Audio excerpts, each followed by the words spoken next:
Bonsoir à toutes et à tous, bienvenue dans cette édition d'information. Dans l'actualité ce soir, le ministre directeur de cabinet de la présidence, président du comité de suivi du projet Simandou 2040 a présidé récemment une réunion de haut niveau par visioconférence. Elle a regroupé les principaux dirigeants des partenaires industriels Simfer, Baou et WCF. Et puis réception et inauguration officielle des infrastructures réalisées à travers la coopération guinéo-marocaine.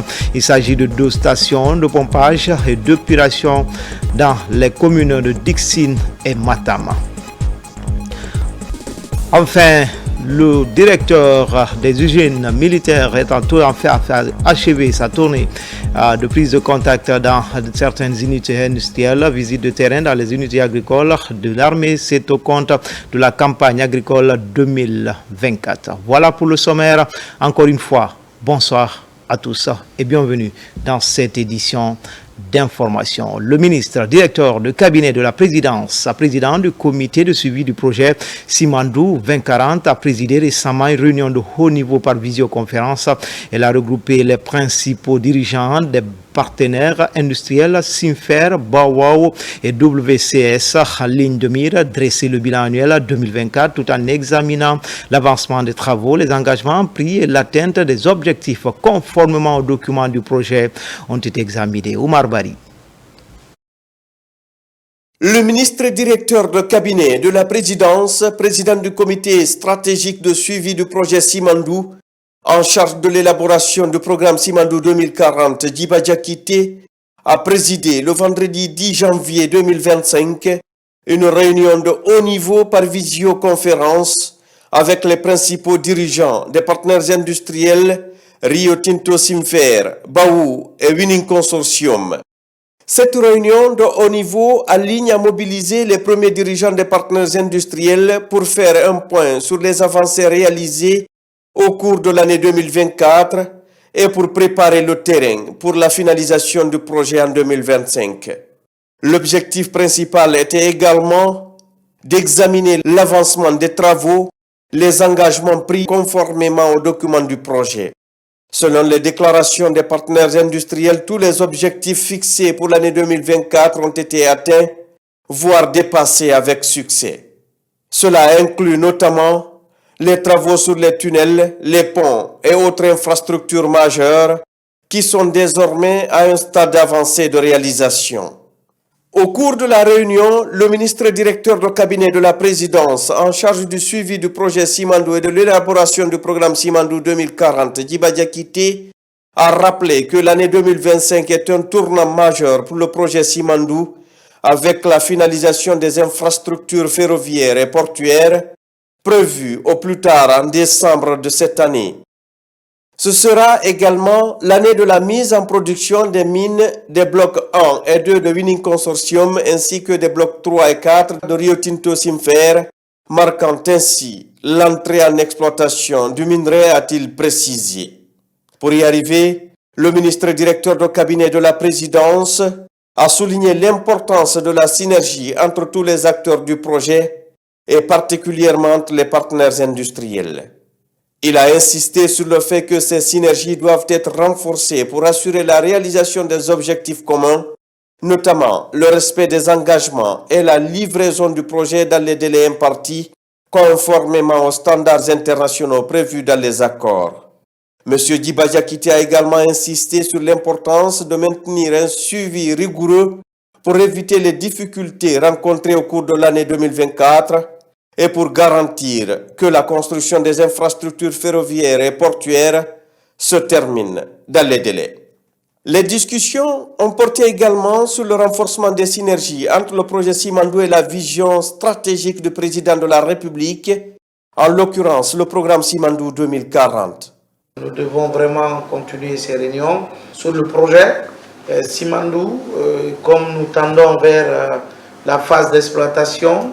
Et après plus de 2 ans maintenant d'efforts acharnés, il est important que 2025 soit vraiment l'année des efforts pour encore continuer à attirer les investisseurs. Et dans ce sens, vous l'aurez compris, du côté de l'État, nous avons fait le choix d'utiliser le projet Simandou comme un catalyseur de la transformation structurelle de l'économie. Le chef de l'État, dans sa vision de développement long terme de la Guinée, a instruit la mise en place d'un programme de développement nommé Simandou 2040, qui est actuellement en cours.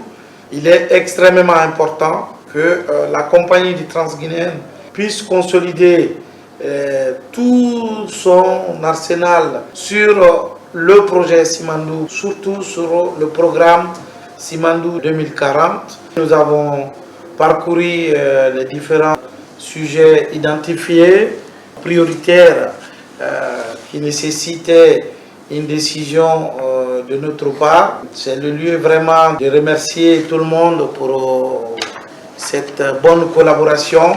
L'année 2025 va aller très vite, nous avons beaucoup de défis. Et le deuxième aspect, c'était les instructions venant des décideurs pour accélérer le travail, la communication et l'agilité des équipes, la réaction rapide, que ce soit du côté de l'État, mais aussi des partenaires sur les différents sujets. Les partenaires industriels ont unanimement salué le soutien constant du gouvernement ainsi que l'accompagnement stratégique du président de la République, le général Mamadi Doumbouya, de l'engagement continu a permis de surmonter les défis et d'assurer la mise en œuvre effective du projet Simandou. Pour eux, ces progrès n'auraient pas été possibles sans le leadership éclairé et déterminé du président de la République. En 2025, la Guinée s'apprête à franchir un nouveau cap dans son développement avec un projet Simandou qui ne se limite pas à l'exploitation de minerais, mais qui vise également à doter le pays d'infrastructures modernes et multifonctionnelles, génératrices de croissance et d'emplois pour l'ensemble de la population.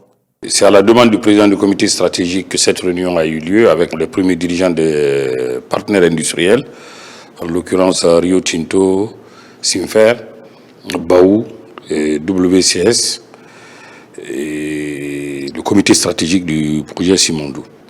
Le but de la réunion était de faire le bilan du projet pour l'année écoulée, l'année 2024. Est-ce que les engagements qui ont été pris dans le cadre des accords ont été atteints?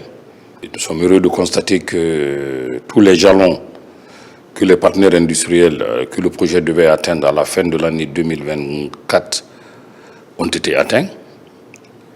Toutefois, nous attendons, côté de l'État, la certification par notre ingénieur conseil international de l'audit qu'il a effectué pour s'assurer que les jalons de réalisation des différentes composantes du projet ont été atteints, que ce soit les tunnels, les ponts, au niveau du port, des ouvrages majeurs. Ensuite, les discussions ont porté sur l'année 2025, afin de nous permettre, sur base de rapports consolidés avec des plans de décaissement y associés, pour avoir une meilleure visibilité de la fin de la construction du projet qui est prévu à décembre 2025.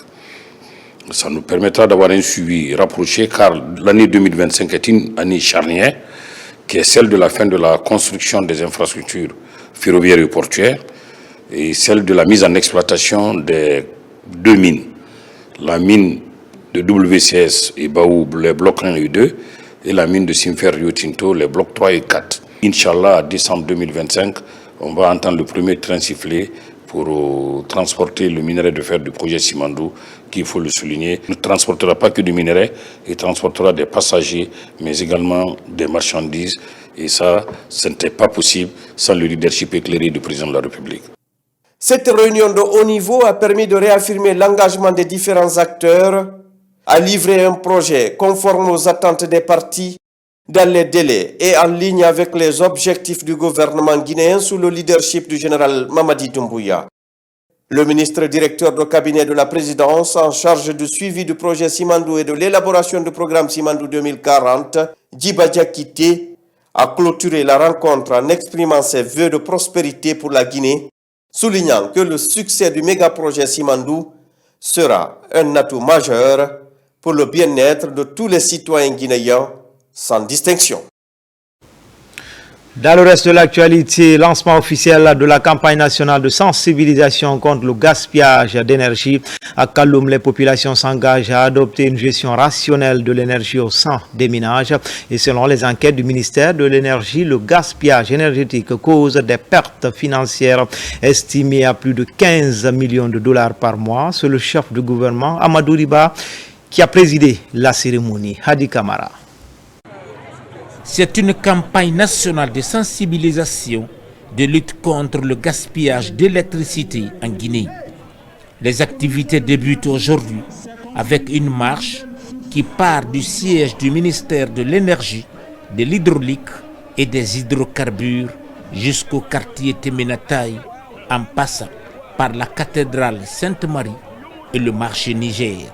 Cette démarche vise à rationaliser la consommation de l'énergie électrique.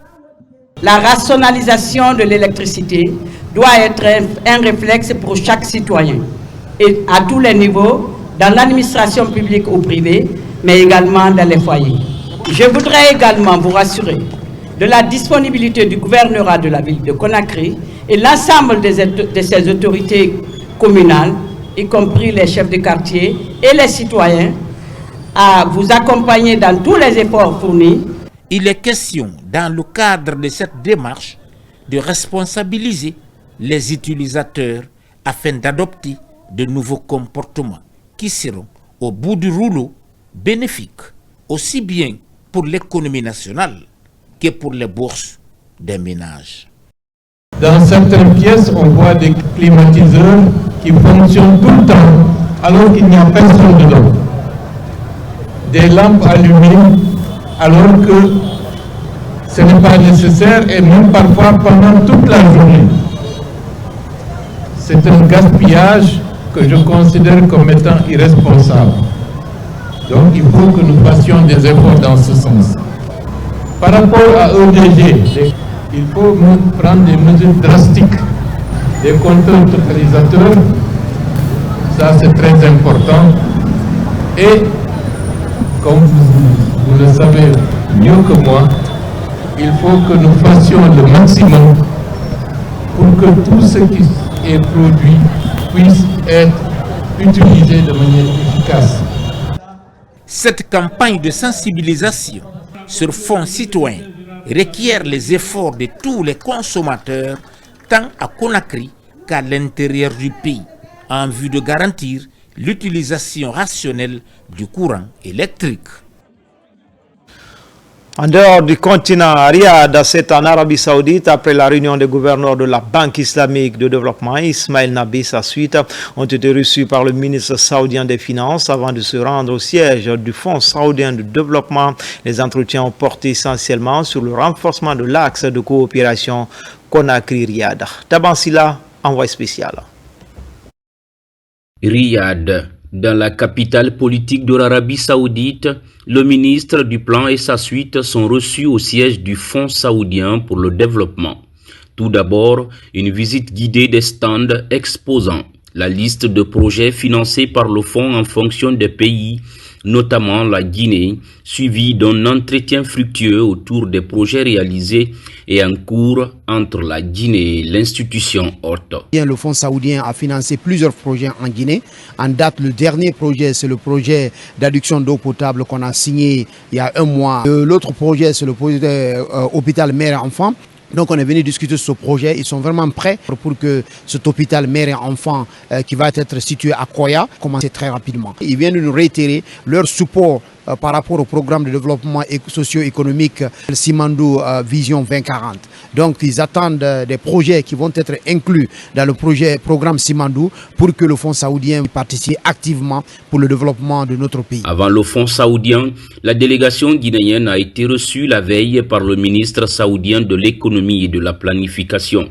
Ici, les débats ont porté sur le transfert de compétences et le renforcement de capacités entre experts guinéens et saoudiens autour des projets structurants. C'était une réunion vraiment fructueuse. On a mis une task force entre les deux ministères. Ces équipes ont travaillé, ils ont fait sortir une feuille de route qui sera axée sur la collaboration entre l'Institut de statistique de la Guinée et l'Institut de statistique de l'Arabie Saoudite pour envoyer des cadres guinéens pour vraiment la formation par rapport aux statistiques. Par là, on va signer un mémorandum d'action pour commencer 3 actions phares. Les statistiques, la planification et le fonds souverain. Les chefs ont déjà tracé les routes, c'est à nous maintenant de les implémenter pour le bénéfice de nos différentes populations. En Guinée, comme à l'étranger, les efforts du ministère du Plan et de la coopération internationale à la recherche de partenaires au développement ne faiblissent pas. Partout, les partenaires sont mobilisés autour des actions enclenchées par le gouvernement sous la vision du président de la République, orientée vers le décollage économique et social du pays.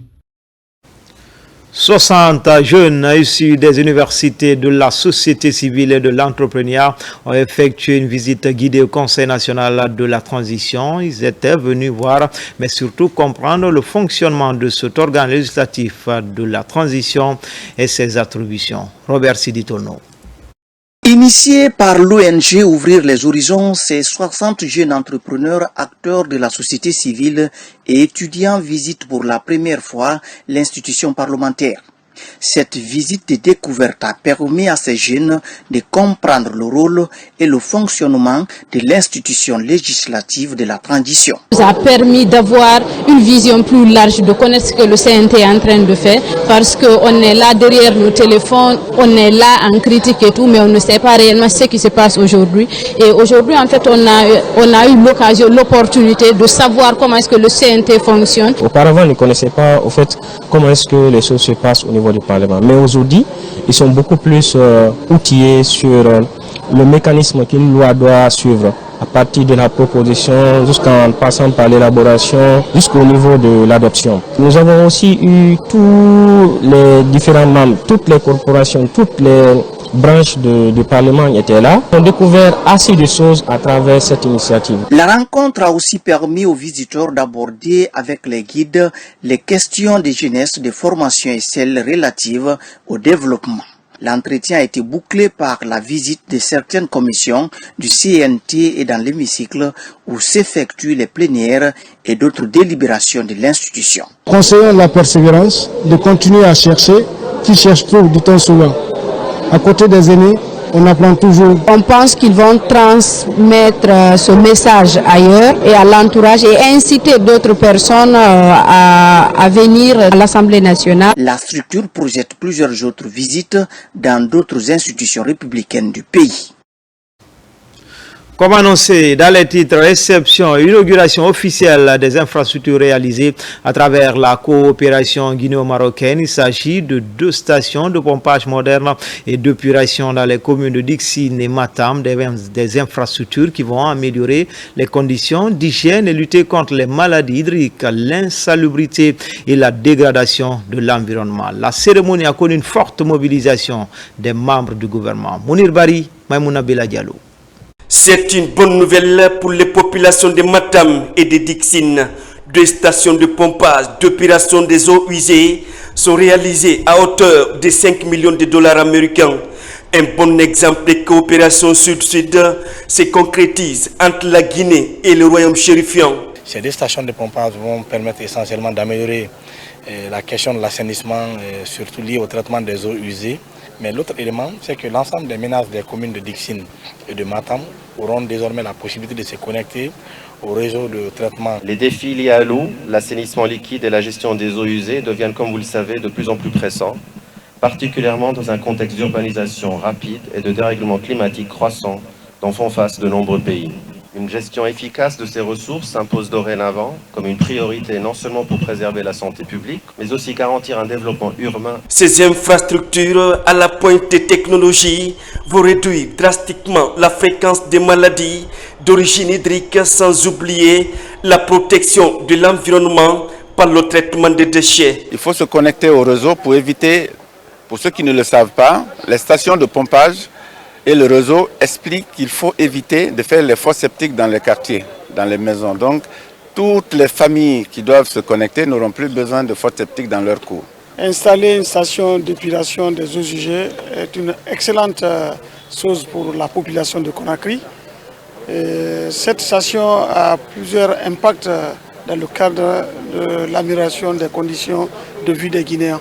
La réalisation de ces méga-projets présidentiels à travers la coopération guinéo-marocaine galvanise la direction nationale de l'aménagement du territoire et de l'urbanisme et les collectivités de Matam et Dixine. Merci à tous ceux qui ont contribué à la réalisation de ces infrastructures. Nous sommes très heureux de savoir que un problème est réglé. Ces stations modernes d'épuration des eaux usées sont opérationnelles et les acteurs sont à pied d'œuvre pour couvrir toutes les communes de Conakry. En déplacement, une mission conjointe conduite par le coordinateur du bureau de suivi des priorités présidentielles vient de visiter certains chantiers de rénovation et de construction, notamment le stade du 28 septembre et de Nongo, ainsi que la route Kabele-Kouria. Mamadou Angelo Diallo est allé s'enquérir de l'état d'avancement des travaux. Bakari Bamba Kondé.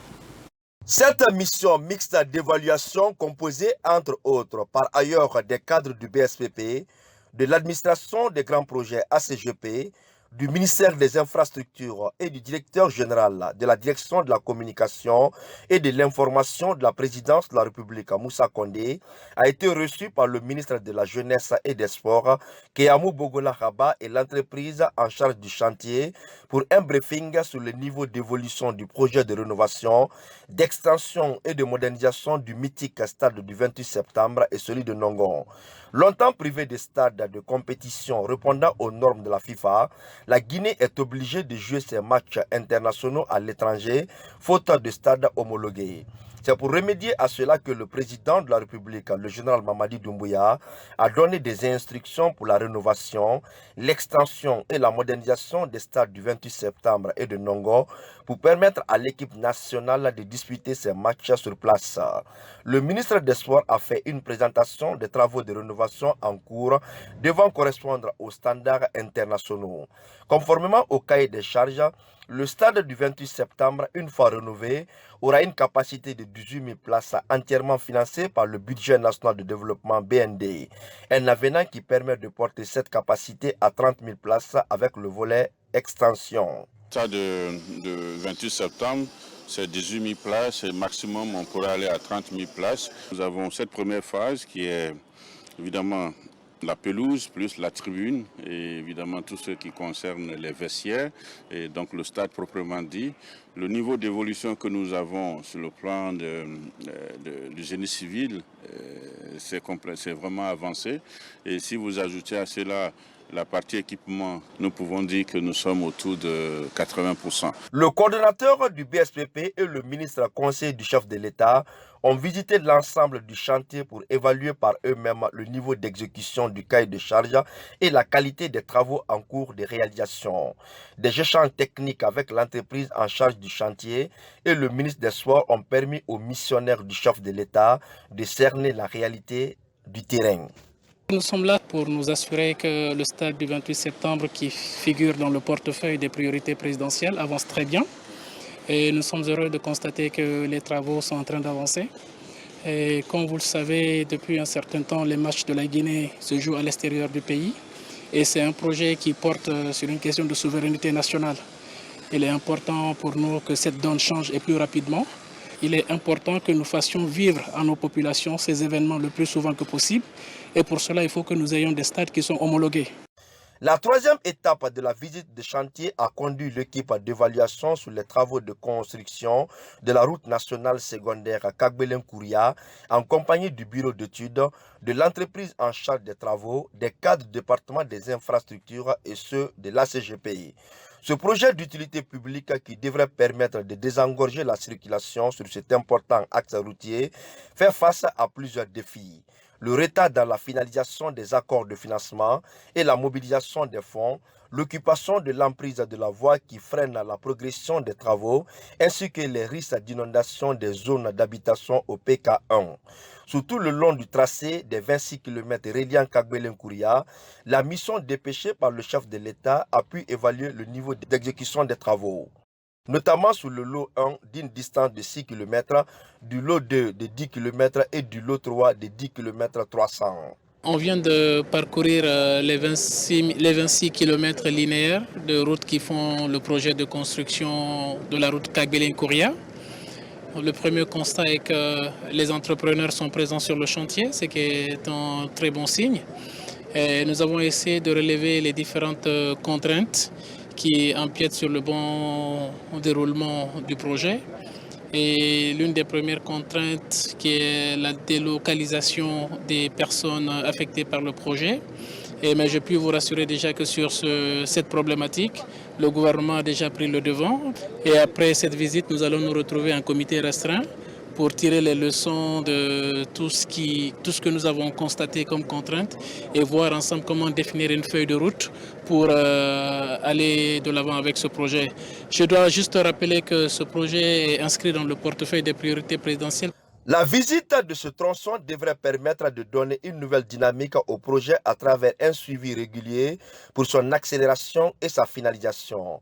Le BSPP, conformément aux orientations du chef de l'État, est engagé pour un suivi renforcé pour le bouclage des accords de financement ainsi que sur les questions d'indemnisation des occupants des emprises afin de lever tous les goulots d'étranglement et donner un coup d'accélérateur au projet. Espace santé, vulgarisation des règles, procédures de prise en charge médicale des agents de l'État. Ce jeudi, les techniciens de la Caisse nationale de prévoyance sociale étaient à la douane nationale. Les soldats de l'économie ont été longuement sensibilisés sur les conditions de prise en charge sanitaire. Une initiative présidentielle très appréciée par ces commis de l'État. Alpha Gaba. À la direction générale des douanes ce matin, le rassemblement se déroule en présence des techniciens de la Caisse nationale de prévoyance sociale. Il s'agit d'expliquer aux soldats de l'économie les règles et procédures de prise en charge médicale des assurés sociaux. On a trouvé que la douane est très bien organisée. Déjà, ils ont, comme le dit le DG, ils ont une mutuelle ici qui couvre les 20%. Les 80% sont couverts par la CNPS et ça fait que ça nous rend la tâche beaucoup plus facile parce que si on arrive à mettre les efforts ensemble, surtout un travail technique, pour ne pas que les patients de la douane payent 1 centime lors des consultations et le paiement des médicaments. Ils ont fait une doléance nous demandant de travailler ensemble, de mettre les équipes techniques ensemble et conjuguer les efforts afin que la mutuelle rentre en jeu pour pouvoir payer directement les frais des 20% que payent ici les éléments de la douane. Les douaniers sont des fonctionnaires. Ils sont donc concernés par la couverture médicale des agents de l'État. Ici, toutes les questions relatives à la prise en charge médicale sont posées. L'initiative présidentielle est hautement saluée par ces douaniers. Je voudrais saluer cette initiative présidentielle qui vient à point nommé notamment à l'administration des douanes, parce que tout simplement, nous avons la mutuelle. La mutuelle plus la prévoyance sociale, je crois que nous sommes couverts pratiquement à 100%. Donc c'est une initiative qui vient s'ajouter, n'est-ce pas, à la mutuelle en douane et qui est une initiative assez heureuse, qui est très bonne pour la population. Notamment cette population aussi qui sont les fonctionnaires. Après la direction générale des douanes, le même exercice des techniciens de la CNPS va se poursuivre. L'objectif est de sensibiliser tous les agents de l'État sur les conditions de prise en charge médicale. Des chercheurs de plusieurs pays et acteurs engagés dans la lutte contre le paludisme en Guinée et au Mali sont à Conakry. Ils échangent sur l'implémentation de la vaccination saisonnière dans ces deux États. Le Centre national de formation de recherche en santé rurale de Mafereya pilote le processus pour la partie guinéenne. Thierno Maroufba, Mohamed Pati Kamara. Éradiquer le paludisme par la vaccination est notre combat des États. La Guinée et le Mali sont inscrits dans un même projet pour l'introduction de nouveaux vaccins, à savoir le RTS et le R21. À Conakry, avec l'implication du Centre national de formation et de recherche en santé rurale de Mafereya, les acteurs venus de plusieurs pays partagent des idées. Combiner les deux stratégies, à savoir coupler la vaccination antipaludique à la chimioprévention du paludisme et cela n'a pas été encore évalué sur le terrain. Ces études ont été réalisées sur le plan scientifique, mais nous voulons évaluer sur le plan pratique l'introduction de ces vaccins dans nos systèmes nationaux de lutte contre le paludisme. Ce projet est pour le Mali très important parce que c'est quand même, comme vous savez, un outil important de lutte contre les maladies infectieuses qu'est aussi le paludisme, il faut rappeler. Et donc la vaccination est une composante clé pour lutter contre les maladies infectieuses dont le paludisme. Avec l'accompagnement des partenaires, les premières doses de vaccins seront disponibles au mois d'avril prochain en Guinée. Aujourd'hui, la vaccination contre le paludisme avec différents types de vaccins, selon les résultats de tests, constitue la nouvelle stratégie en cours d'expérimentation dans plusieurs pays. L'objectif du présent atelier qui vise à évaluer si l'administration des doses de rappel annuel de vaccins permettra d'obtenir une couverture plus élevée et une plus grande réduction de l'incidence du paludisme que l'administration des doses de rappel avant la saison du paludisme.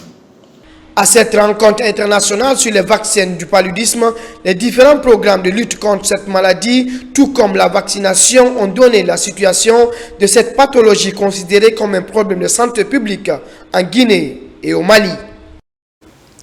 À région forestière, lancement à Guéguédou de la campagne de vaccination contre la fièvre jaune.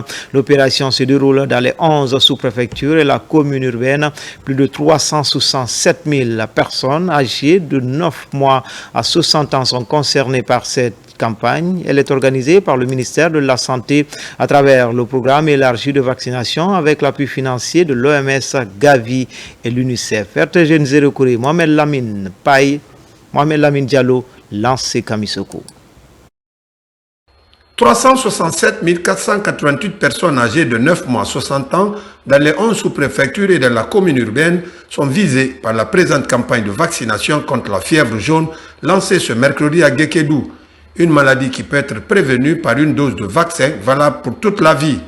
La principale mesure de prévention est la vaccination. La vaccination contre la fièvre jaune est sûre, peu coûteuse et permet de protéger à long terme. Le règlement sanitaire international impose la vaccination anti-amaryle avant tout premier voyage dans une zone endémique.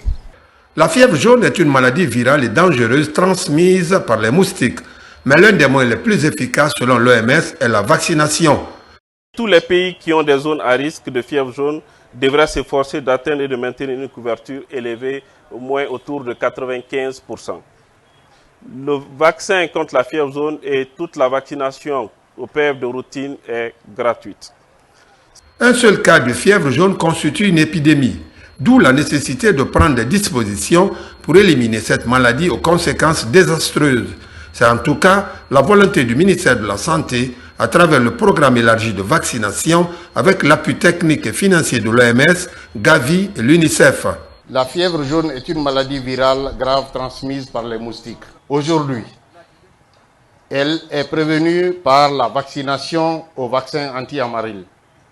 Une seule dose protège pour toute la vie. La présente campagne de renforcement de l'immunité collective contre la fièvre jaune se réalisera dans toutes les sous-préfectures du district sanitaire de Guéguédou.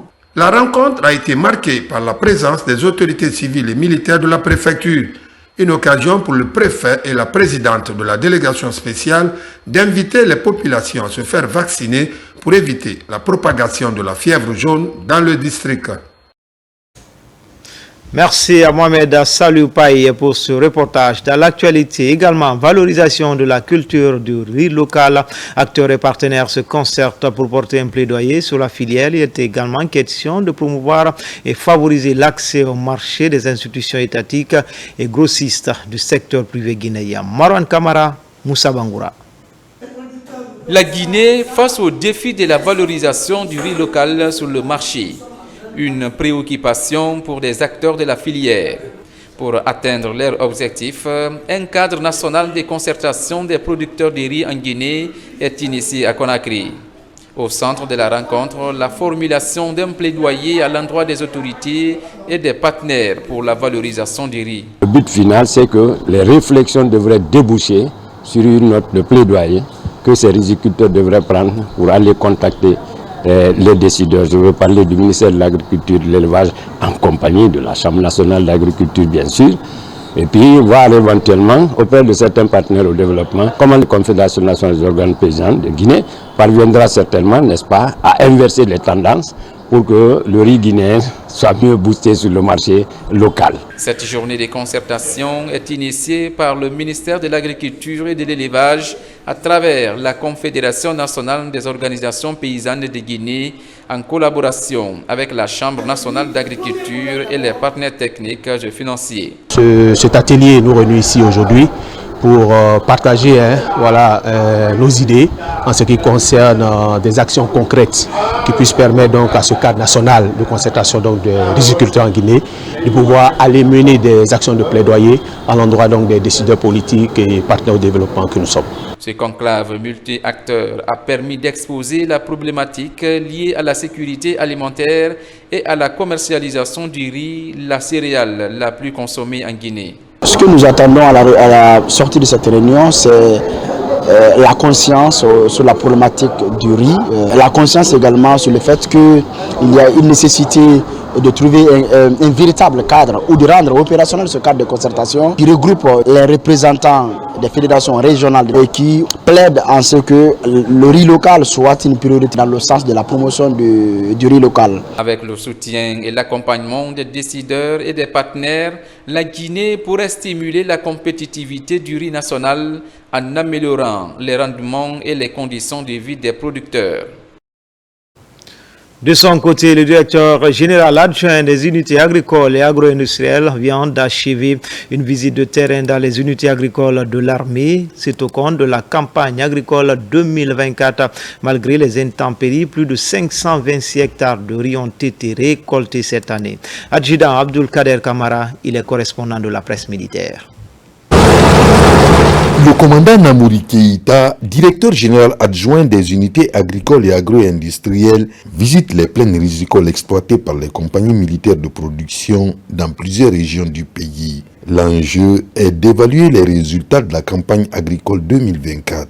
De Farana à Dinguiraï, en passant par Koundian et Bofa, le commandant Namouri Keïta a assisté à la récolte de plus de 526 hectares de champs rizicoles. Nous remercions les autorités par rapport à l'appui qu'ils nous ont fait en nous donnant les engrais, les herbicides pour nous appuyer. Nous sollicitons augmenter nos capacités de production. La plaine a été complètement submergée cette année par l'eau. Sur les 200 hectares cultivés, on a perdu à peu près les 102,88 hectares qui a été complètement submergé par l'eau. Si vous faites le tour de la plaine, vous constaterez que les digues de protection ont complètement cédé. On a cultivé du cumé qui a un cycle de 4 à 5 mois. Donc c'est cette variété que nous sommes en train de récolter. On a évalué 2 variétés selon la pluviométrie. On a fini la récolte de Sosompolo. Nous sommes sur la variété M6. Nous comptons augmenter la superficie. Malgré les conditions climatiques difficiles et les attaques d'animaux,